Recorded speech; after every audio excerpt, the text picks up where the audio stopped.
सुंदर प्रदेश, इतना सुंदर राज्य कि कोयला तो छोड़ दे, लोहा और स्टील तो छोड़ दे, यहाँ के पत्ता के भी दाम मिला। झारखंड कितना सुंदर राज्य है कि यहाँ के पतई के भी दाम मिले। अब पतई मतलब अंजीर पात ना, पतई माने आम पात ना, पतई माने जाम पात ना, पतई माने चुकरू के पत्ते। चुकरू पतई जगह से घोंग बनवा, घोंग हो जा ना, और दाम मिला है, पैसा मिला है।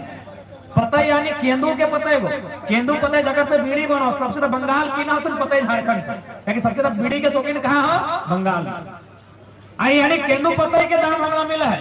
अरे जब बिहान बिहान झरिया में कहनी जे चौप सिंगाड़ा जब दोनवा में खा है ना, उस सारे पतई के दोना रहा। यानी झारखंड राज्य जगह पतई के पैसा मिला है, और उस राज्य में अगर गरीबी है, उस राज्य में अगर लाचारी है, उस राज्य में अगर बेबसी है, तो सवाल है क्यों? क्यों? एक एक सवाल क्यों? कि जहां के पत्ता का दाम है, जहां की लकड़ियों का दाम मिलता है, जहां के दतवंड का दाम मिलता है, जहां का बालू का दाम है, जहां के पत्थर का दाम है, जहां के ढेला का दाम है, वहां 27% कोयला मिलता है। क्यों? कारण क्यों? इसका उत्तर एक वो हो कि यदि आम जनता लाचार है, यदि आम जनता बेबस है, यदि आम जनता गरीब है, तो इसका मतलब है कुछ लोग बहुत ज्यादा अमीर हैं, कुछ लोग बहुत ज्यादा अमीर हैं। ये भारत की सच्चाई है। क्योंकि मेरी बात सुने, अब देश के प्रधानमंत्री भी सुन रहे हैं, हम बड़ाई नहीं कर रहे हैं। चंदन क्यारी में लोकल भाषा में बात करके गए हैं, ये हिस्ट्री में पहली बार हुआ। और बिल्कुल दिल्ली में हमारा चर्चा होता है, गृह मंत्री सुने 8 संसद को बुला के चर्चा किए थे कि जयराम को आप झारखंड में कैसे रोकेंगे। तो अगर मेरी बात सुनते हैं तो चलिए, मेरे लिए सौभाग्य की बात है कि दिल्ली दरबार में मुझे सुनते हैं, तो मैं दिल्ली दरबार को भी संदेश दूंगा कि जो लोग बहुत ज्यादा अमीर हैं, आप बार बार कहते हैं गरीबी मिटाएंगे, बेरोजगारी दूर करेंगे, नहीं होगा। जो लोग बहुत ज्यादा अमीर हैं उनको कंट्रोल करना होगा। आप गवर्नमेंट उनको सपोर्ट करती है, इसलिए चाहे झरिया में वर्तमान विधायक की बात करें या पूर्व विधायक की बात करें, चूंकि उनके अर्धांगिनी मैदान में है, चूंकि हम स्त्रियों पे विशेष टीका टिप्पणी करते नहीं है, उनका मैंने सदैव सम्मान किया है, मैंने नैतिकता की राजनीति की है, लेकिन फिर भी जो दोनों प्रत्याशी हैं, ये तो सच्चाई है कि उन सूचियों में है जो लोग जरूरत से ज्यादा अमीर हैं। आज जब हम झरिया आते हैं तो एक सवाल मीडिया के माध्यम से आता है, लेकिन मैं सवाल का उत्तर खुद ही दे देना चाहूंगा। झारखंडी वर्सेस गैर झारखंडी कि आप बाहरी भीतरी की बात करते हैं। देखिए एक बात जान लीजिए, सबसे पहले आपको इतिहास को समझना होगा। झारखंड यही भूमि है जहां से कॉमरेड ए.के. राय को लोगों ने 3 बार सांसद चुना। झारखंड यही भूमि है जहां से कॉमरेड ए.के. राय को लोगों ने 3 बार सांसद चुना है। इसलिए जो लोग उत्तर प्रदेश से ताल्लुकात रखते हैं, बिहार से ताल्लुकात रखते हैं, बंगाल से ताल्लुकात रखते हैं या गुजरात से ताल्लुकात रखते हैं, उनसे हमारा कोई बैर नहीं है। लेकिन सवाल यह है कि आप में से कॉमरेड ए.के. राय है, कॉमरेड ए.के. राय जिस शख्स ने अपने सांसद की सैलरी को भी राष्ट्रपति फंड में दे दिया, और आपने क्या किया? आपने आउटसोर्सिंग में कब्जा जमाया, आपने कोलियरी में अपना व्यापार बढ़ाया। तो कहीं ना कहीं आज जो कारण है लाचारी और बेबसी का, वो कहीं ना कहीं कुछ मुट्ठी भर लोग हैं जो यहाँ पे काबिज हैं और जनता नीचे है। इसलिए हम लोग एक बदलाव लेके आए हैं, हम लोग एक बदलाव लेकर आए हैं कि इस बार झारखंड की राजनीति को बदलेंगे। और यकीन मानिए झारखंड की राजनीति में बदलाव दिख रहा है। यदि बदलाव नहीं दिखता, झारखंड की राजनीति में बदलाव नहीं दिखता, तो यकीन मानिए आज राजनीति को इतना हाई प्रोफाइल बनाया गया है, आज राजनीति को इतना खर्चीला बनाया गया है, इस दौर में जयराम महतो जैसा एक साधारण लड़का टिक नहीं पाता। कहीं ना कहीं झारखंड बदलाव के लिए तैयार है। और मैं तमाम झारखंड वासियों से यही कहना चाहूंगा कि आज जो जयराम आया है अपने साथ कोई पैगाम लेके आया है। वो पैगाम यही है, अगर सच में हम केवल राजनीति के उद्देश्य से आते हैं, केवल विधायक सांसद बनने के उद्देश्य से आते हैं, तो हम आपको बताना चाहेंगे चुनाव के बीच में भी हमको ऑफर आया।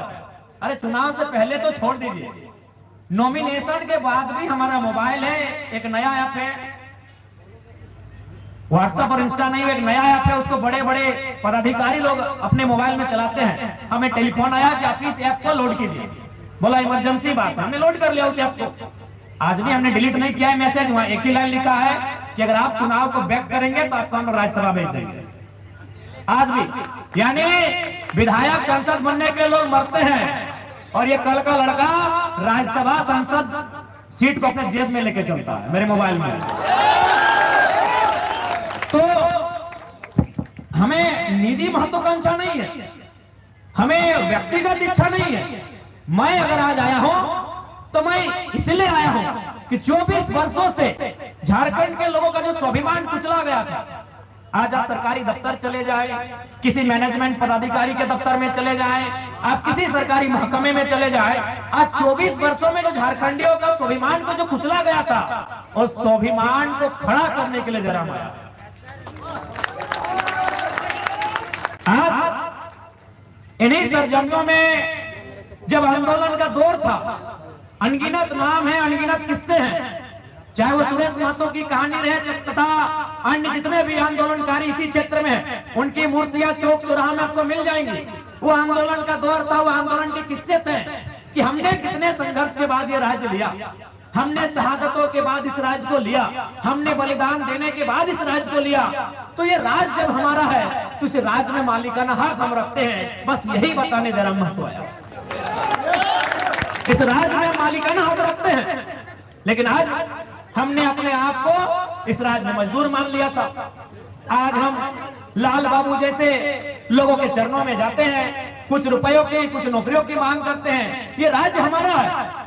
लाल बाबू जैसे शख्स को हमारे पास आना चाहिए था कि आप हमें रख लें, लेकिन आज परिस्थितियां कहां बदल गई कि जिन लोगों ने राज्य को लिया, जिन लोगों ने राज्य को लड़के लिया, आज वे लोग मजदूरी मांग रहे हैं। आप यहीं से आगे पार होकर चले जाएंगे, सिंदरी आता है, वहां भी बहुत सारे ऐसे नामचीन लोग आते हैं, हमारे लोग उनके पास नौकरियां मांगने जाते हैं। तो हमने इस दिन के लिए राज्य नहीं लिया था। यही बात, यही पैगाम लेके आए हैं कि राज हमने स्वाभिमान के लिए लिया था, ये राज हमने स्वराज के लिए लिया था, ये राज हमने मालिकाना हक के लिए लिया था। आज इस कोयले के वर्चस्व में चाहे झरिया रहे या पूरा कोयलांचल रहे, आज सबसे पहले लोग इतिहासकार कहते हैं कि झारखंड के भूभाग में अगर कहीं जमीन के नीचे आग लगी थी तो वो झरिया थी, लेकिन वो जो आग लगी थी कई साल पहले, वो आग आज भी बुझाई नहीं गई। इसलिए आज हम लोग प्रयास करेंगे कि जमीन के नीचे जो आग है उस पर हम लोग कितना सफल होंगे नहीं होंगे वो अलग विषय है, लेकिन लोगों के अंदर जो विस्थापन की आग है, लोगों के अंदर जो सिस्टम के खिलाफ आग है, उस आग को शांत करने का हम लोग पूरा प्रयास करेंगे। एक नया झारखंड बनाएंगे, एक नया सवेरा बनाएंगे। इसके लिए आप सभी से आग्रह है, इस बार के लोकसभा के, माफ कीजिएगा, विधानसभा के चुनाव में हमारे प्रत्याशी जनाब रुस्तम अंसारी जी को क्रमांक संख्या 5 में मोहर लगाकर भारी मतों से विजय बनाएंगे। इनका चुनाव चिन्ह केची छाप है। और चूंकि मैं अल्पसंख्यक समाज से विशेष अपील करूंगा, मौलवी साहब आपसे, अस्सलाम मौलवी साहब, आप जैसे तमाम मौलवी साहबों से मैं विशेष अनुरोध करूंगा, बुरा मत मानिएगा, मेरी उम्र 29 साल है, अगर मेरी बात में थोड़ी सी आपत्ति हो तो माफ कीजिएगा, लेकिन मैं 2-3 क्षेत्रों में दौरा कर रहा था, वहां जो महागठबंधन के जो प्रत्याशी के समर्थक, मैं प्रत्याशी की भी बात नहीं कर रहा हूं कि मैं झूठ नहीं बोलूंगा, जो महागठबंधन के प्रत्याशी हैं, उनके जो केडर और समर्थक क्या बोल रहे थे मालूम है कि अरे मुस्लिमों के मोहल्ले में क्यों जाते हो, जाएंगे कहां, उनका वोट तो रखा हुआ। ये धारणा है आपके लिए, ऐसा सोचते हैं आपके लिए। अगर मैं गलत कह रहा हूं तो मुझे माफ कीजिएगा, बहुत कम आयु है और आपने अपना एक जिंदगी का अनुभव है, माफ कीजिएगा, लेकिन यही लोग बोलते हैं, आपको सम्मान की दृष्टि से नहीं देखते हैं, क्योंकि उनका मानना है ये भारतीय जनता पार्टी के डर से हमें ही वोट करेंगे। तो इस बार उनको बताइए कि आप वोट डर से नहीं करने जा रहे हैं, आप वोट मुद्दों के लिए करेंगे। इस राज्य में आपकी आबादी गिनती के गणना के हिसाब से 55 लाख के आसपास है और प्रतिशत के हिसाब से 15% है, लेकिन टिकट के हिसाब से पता नहीं कितना, हमको गिनती नहीं याद है। और एक नया लड़का जरम मां तो आपके सामने खड़ा है, हमने 6 अल्पसंख्यक समाज से 6 प्रत्याशियों को चुनाव के मैदान में उतारा है। अब ये आपको तय करना है, आपको सम्मान चाहिए या जबरदस्ती में वोट करना। मैं आपको एक छोटी सी कहानी बता रहा हूं। आपको राजस्थान का वो चुनाव याद होगा, ऐसे 10 साल पहले का चुनाव था। क्योंकि जनरल कैटेगरी को रिजर्वेशन नहीं मिलता था, आज ईडब्ल्यूएस का कॉलम आया है, स्पेशल जो लोग रिजर्वेशन से छूट गए थे। तो राजस्थान में भारतीय जनता पार्टी की सरकार से जनरल में आने वाले तमाम जो वर्ग हैं वो इतने नाराज थे, इतने नाराज थे, उन्होंने अपनी नाराजगी वोट में दिखाया। आज उनको ईडब्ल्यूएस का कोटा मिला। आप अपनी नाराजगी नहीं दिखा रहे हैं, आप अपने मत का गुस्सा नहीं दिखा रहे हैं, इसीलिए चचा आपको बिरयानी और पान ही मिल रहा है। सच बोल रहे हैं। राजस्थान के लोगों से सीखिए। बस उन्होंने एक बार चेंज किया बीच में, फिर बीजेपी को शायद वापस ले आई। बीजेपी है ना, फिर शायद बीजेपी को वापस ले आई राजस्थान के लोग। लेकिन उन्होंने 10 साल पहले चेंज इसीलिए किया था कि हमको ईडब्ल्यूएस का कोटा, मतलब उनका अपना मानना था कि हमें कुछ मिल नहीं रहा है। लेकिन आपको कुछ नहीं मिलने के बाद भी आप उनके साथ लगे हैं, इसीलिए वो आपको बोलते ही जाएंगे तो कहां जाएंगे।